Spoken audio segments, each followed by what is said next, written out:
There's another coach that we're going to talk about, Sam Pittman, and his future.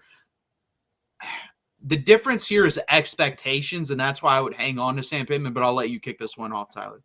Yeah, and this was kind of weird to me because I get it. Arkansas hasn't looked like a great team. They haven't even looked good, but they've been mediocre this year. And the goal was bowl game. That's what I thought. I mean, the goal was a bowl game. And, and if you're an Arkansas fan thinking you should be winning 9-10 games with that team, I'm sorry. I just don't know what else there is to say with that. You're just not good enough to do that. But you had that big upset win. That was what you were basically saying you needed Pittman to do.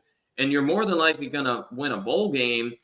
And you have a chance to win 7, maybe 8 games. I don't really understand the point of firing Sam Pittman this year would be, as well as looking in towards next year.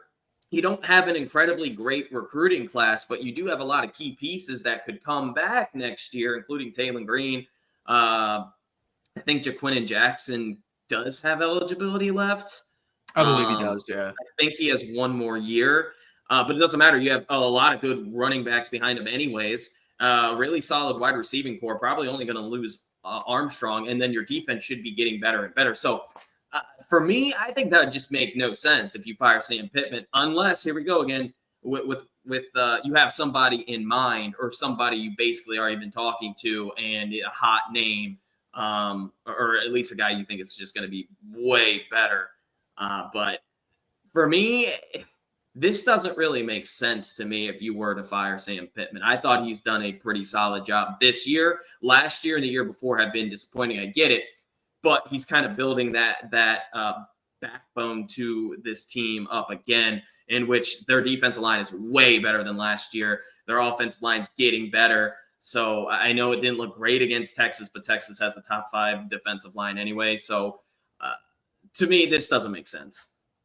No, it doesn't make sense to me either. I think teams and fan bases are going to have to come to the reality of, if you aren't willing to spend money and you're not an NFL factory of basically guys coming in and out and going straight into the NFL as a first or second round draft pick, then you're probably going to be stuck in the 5-7, 7-5 loop. And I think that's where Arkansas is right now. There's only one name, and I've heard his name floated around as an offensive coordinator for multiple teams, and that's Dan Mullen. I think if you could get Dan Mullen out of retirement, I think that's the name I would go get. If you can't, I mean, Bobby Petrino, and honestly, when they play good defenses, that offense does not look that good. Yeah, when you're playing, I forget who they played the second week of the season when they put up 70 friggin' points. I don't care. That stuff doesn't matter to me. And it shouldn't matter to Arkansas fans. People trick themselves into that stuff all the time. I mean, you see that with Nico at Tennessee, with him doing that versus Kent State and teams like that. That doesn't matter when it comes to playing SEC and other like big time teams. I've heard Rhett Lashley. That name intrigues me, but he's had bad years too as an offense coordinator. He's not been perfect the whole time. He's not some wonder kid to me. I wouldn't hire him. And then this name, I just don't understand. Like, this name flabbergasts me. Gus Malzahn. What the hell? Why would I fire Sam Pittman, pay whatever buyout he does have, to go get Gus Malzahn, who basically will do the exact same thing as Sam Pittman does? That makes no sense. So to me, I think there's one clear name, and if you can go get him, fire Sam Pittman, I would be completely on board, and that's Dan Mullen. And where there's smoke, there's fire. His name has been thrown around for a lot of offensive coordinator jobs, so I do think he's somewhat interested in coming back, but I don't think he's just going to come back for any opportunity. I do think he would come back for a middle-tier SEC job, and that's exactly what Arkansas is, especially as a head coach.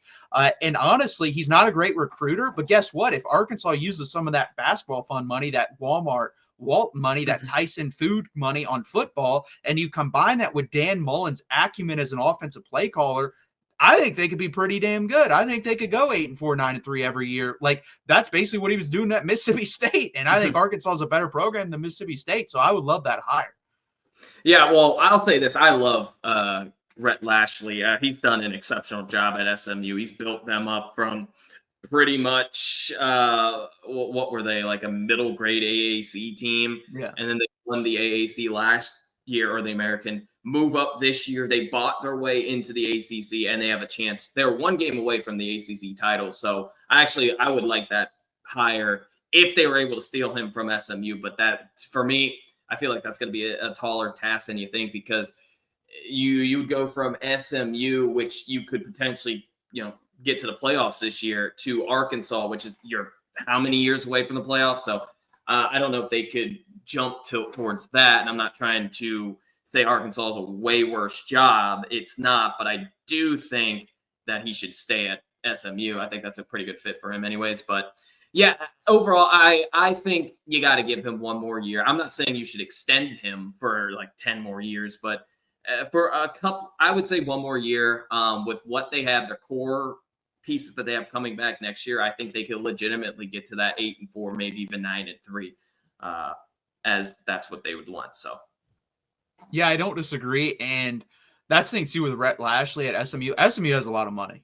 So yeah, SMU, I don't know if they have as much money as if Arkansas was willing to go all in. And that's the thing too. You got to realize some of these like teams that you don't think have like the NIL resources, they 100% yeah, have them. They just aren't willing to spend them. We kind of saw that with Indiana retaining their coach. I mean, he's getting $8 million a year now, Signetti is, and that's because Indiana has a lot of money. They finally are ponying up with these new TV rights deals and everything as well. But they have like Mark Cuban went to Indiana. They got money. So they're willing to spend it now. And I think Arkansas has money too that we see them using yeah. with the basketball team. I think it's honestly up to their donors whether they want to spend it with the football team. And this doesn't make any sense to me, but this could be the reason too.